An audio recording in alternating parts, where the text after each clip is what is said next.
Kapapasok lang pong balita, kanselado na ang pasok sa mga eskwelahan sa lahat ng antas sa buong Luzon bukas. Inanunsyo rin ng Malacanang na wala na ring pasok sa mga tanggapan ng gobyerno dahil sa inaasang epekto ng bagyong Christine. Isinailalim na sa state of calamity ang lalawigan ng Albay, bunsod ng mga pagbahang dulot ng bagyong Christine. Sa gitna ng mga paglikas, isang sanggol ang nasawit. May report si John Consulta. Inabot ng rumaragas ang tubig ang isang tulay sa Legazpi, Albay.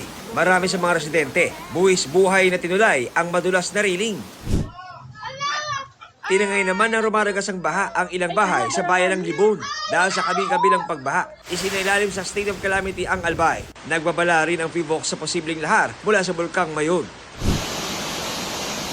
Nagmistulang waterfalls ang baha sa eskwelahan sa Jose Panganiban, Camarines Norte. Sa Camarines Sur, isolated ang ilang barangay sa bayan ng Del Gallego dahil sa pag-apaw ng dalawang spillway na tanging daanan ng mga residente. Sa bayan ng Pili, pinasok ng baha ang ilang bahay at isang simento. Iniutos na ang forced evacuation sa ilang lugar na malapit sa ilog. Sa Sorsogon, halos abot liig ang baha sa ilang lugar. Tinawid ng Philippine Red Cross ang tumataas sa baha para tulungan ang isang manganganak na.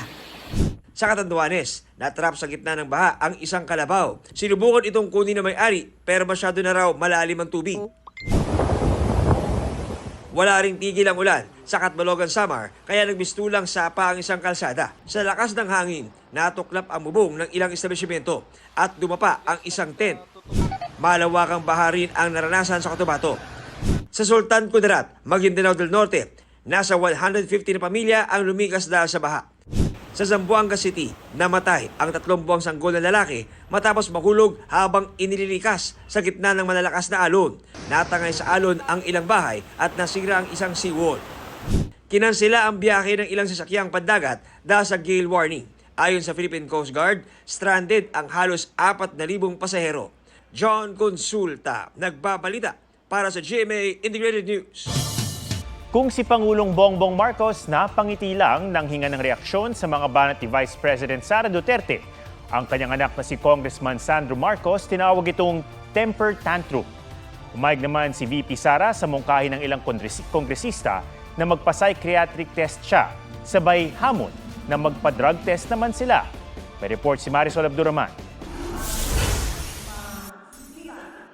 Hindi lang sa psychiatric test kumasa si Vice President Sara Duterte. Magpapadrug test din daw siya pero may kondisyon. Dapat lahat ng mga young guns na kandidato at lahat ng mga congressional candidates ay magpa-drug test. Sinasabi nila, unstable daw ako. Paningin ko naman sa kanila, unstable din sila.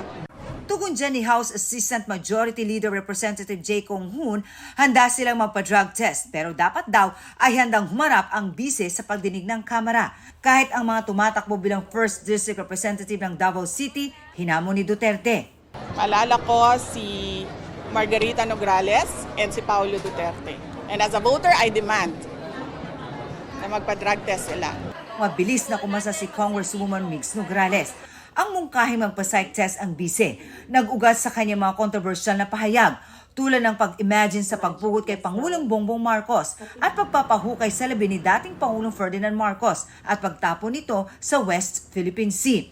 Sabi ni Justice Secretary Jesus Crispin Remulla, posibleng paglabag sa batas ang banta ng bise. Ipagdasal natin ang Pilipinas dahil we have a Secretary of Justice na hindi alam ang batas. There is a big difference between talking about desecration a body and actually desecrating a body. We all know the score on what kind of vice president we have, how seemingly unstable her mind can be. Nang tanungin naman sa naging reaksyon ng kaibigan niyang si Senator Amy Marcos matapos ang kanyang press ko noong Biyernes. Tinext ko siya and she was cold, malamig. And then meron siyang sinabihan na common friend namin na naiinis siya sa akin at kay BBM. And then sinabihan ko yung common friend namin, sabihin mo sa kanya, huwag siya mainis sa akin at kay BBM. Mainis siya kay Lisa at kay Martin. Si Pangulong Marcos napangiti lang ng tanungin tungkol sa mga pahayag ni Duterte. Mr. President, sir, will you respond to the Vice President? The Vice President said that you don't know how to be a president.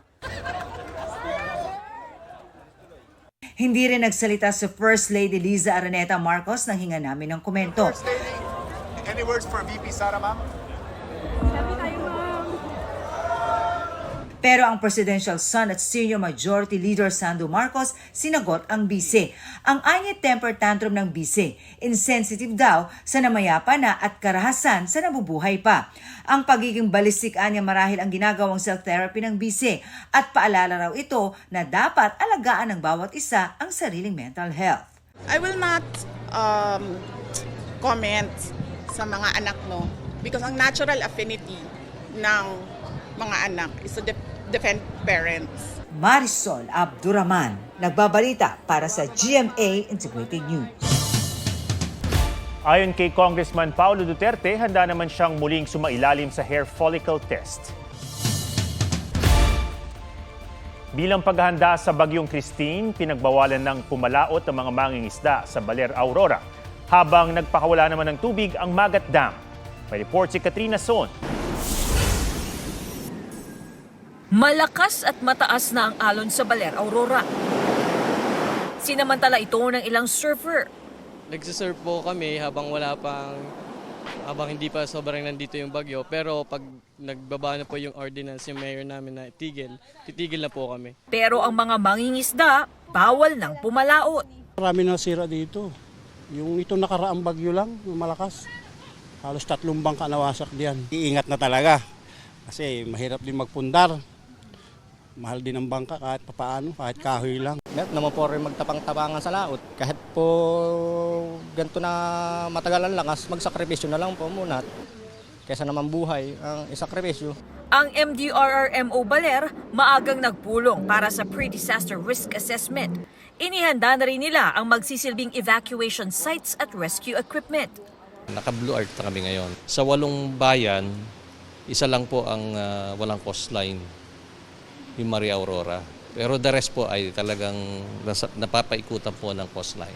Sa Kalanasan, Apayao, nagka-landslide naman. Agad nag-clearing operation ang DPWH. Nakaranas naman ng malakas na pagulan ang ilang lugar sa Santa Ana, Cagayan. Habang nagpakawala na ng tubig ang Magat Dam bilang paghahanda sa Bagyong Christine.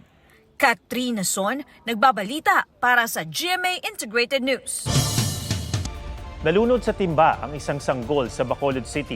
Ayon sa mga magulang ng 7 buwang gulang na sanggol, nakasanayan na nilang ilagay sa gilid ng higaan ang timba bago matulog. Laking gulat nila nang makita ang anak sa timba at nangingitim na. Posible raw na gumapang ang anak at nahulog. Isinugod sa ospital ang sanggol pero di na umabot ng buhay.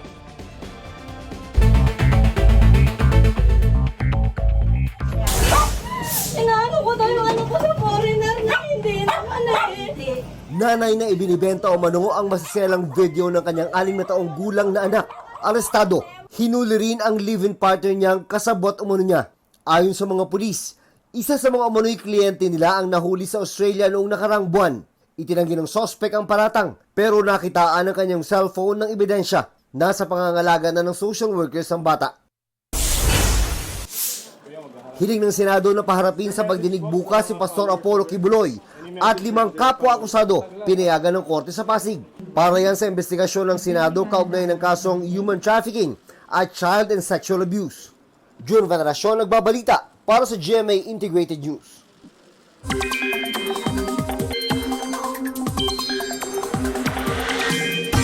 Napanatili ng Bagyong Christine ang lakas nito habang kumikilos pa Bicol area. Sa datos ng Metro Weather, buong araw na makararanas ng pagulan ang buong Luzon bukas. Malawakan at matitindi ang pagulan kaya mag-ingat po sa banta ng pagbaha o pagguho ng lupa. Sa 11 p.m. bulletin naman ng Pag-asa, huling namataan ang sentro ng Bagyong Christine, 345 kilometers east-northeast ng Daes, Camarines Norte. May lakas yan ng hangin na 75 kilometers per hour at bugsong aabot sa 90 kilometers per hour. Nakataas ang signal number 2 sa southern portion of mainland Cagayan, Isabela, northern portion of Quirino, northeastern portion of Aurora, Catanduanes at eastern portions ng Camarines Norte, Camarines Sur, Albay at Sorsogon. Signal number 2 din sa northeastern portions ng Northern Samar at ng Eastern Samar. Signal number 1 naman sa Ilocos Norte, Ilocos Sur, La Union, Pangasinan, Apayao, Kalinga, Abra, Mountain Province, Ifugao, Benguet, Batanes, nalalabing lugar sa Cagayan kabilang ang Babuyan Islands, nalalabing lugar sa Quirino, Nueva Vizcaya, natitirang lugar sa Aurora, Nueva Ecija, Tarlac, Zambales, Bataan, Pampanga, Bulacan, Metro Manila, Cavite, Laguna, Batangas, Rizal, Quezon kasama ang Polillo Islands, Occidental Mindoro kasama ang Lubang Islands, Oriental Mindoro, Masbate, pati ang Ticao at Burias Islands, Marinduque, Romblon, nalalabing bahagi ng Camarines Norte, Camarines Sur, Albay, Sorsogon at Calamian Islands. Aklan, Capiz, northern portion of Antique, kabilang ang Caluya Islands, northern portion of Iloilo, nalalabing bahagi ng Eastern Samar, Northern Samar, Samar, Leyte, Biliran at Southern Leyte. Dinagat Islands sa Mindanao at Surigao del Norte including Surigao Bucas Grande Group. Inaasahang magla-landfall ang Bagyong Christine sa Isabela or Northern Aurora bukas ng gabi o sa Huwebes ng umaga.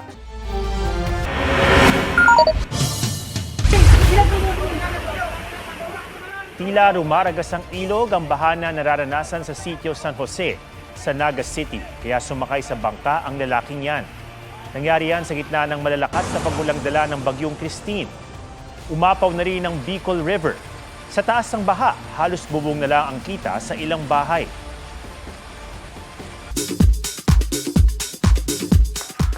For the first time, Kapuso global fashion icon Heart Evangelista sinagot ang issue kaugnay sa kanyang dating glam team. I don't hate anyone because I believe in love. Ang tatandaan ko na lang is yung mga taong minahal ko ng mga time yun. Hindi ko binabasa kung ano man yung mga nasasabi online, but I will try to cherish the times that I thought mahal nila ako. I have to learn to slowly unlove people. And that's painful for me. Napag-usapan din si Miss Universe 2015 Pia Wurtzbach na active din sa mga fashion events. So that's once and for all. Woman to woman, I never had a problem with Pia. In fact, I was one of those who cheered for her in the past. And I'd like to think that it was the same for her. But I really truly wish her the best. Sana maging okay siya at sana hindi niya maranasan yung mga naranasan ko sa nakaraan. Nag-message ang GMA Integrated News kay Pia at hinihintay pa namin ang kanyang tugon. Nelson Canlas nagbabalita para sa GMA Integrated News.